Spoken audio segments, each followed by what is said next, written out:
আসসালামু আলাইকুম, সবাই কেমন আছেন? আশা করছি খুব ভালো আছেন। তো আমাদের ছাদে একটা টমেটোর গাছ আছে। টমেটোর গাছে মাশাআল্লাহ 10-12টা টমেটো ধরেছে। অবশেষে 2টা টমেটো পেকে গেছে। আমরা এই টমেটোগুলো তুলবো আজকে।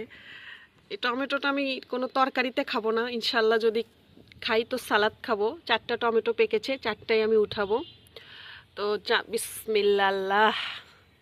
আসলে আল্লাহর নিয়ামত, নিজের গাছের একটা সবজি তুলতে পারাটা, এটা একটা অন্যরকম একটা অনুভূতি।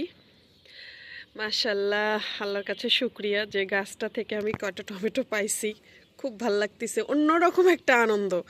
ফরমালিন নেই, কোনো কীটনাশক নেই, কিচ্ছু নেই, কিন্তু দেখা সৌন্দর্য মাশাল্লাহ অনেক সুন্দর, অনেক সুন্দর।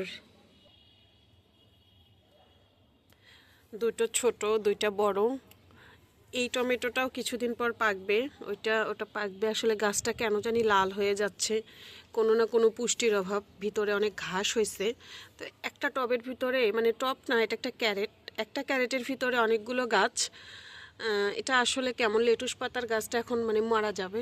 মাশাআল্লাহ আইফেল টাওয়ারের মতো হয়েছে। তো এটা, এই ফুলগুলোর বীজ সংগ্রহ করা হবে ইনশাল্লাহ।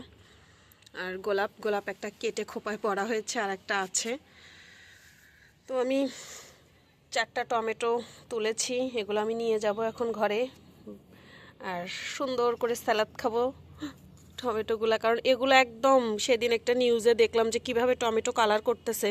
তারপর থেকে আমি টমেটোর সালাদ খাওয়া বাদ দিয়েছি।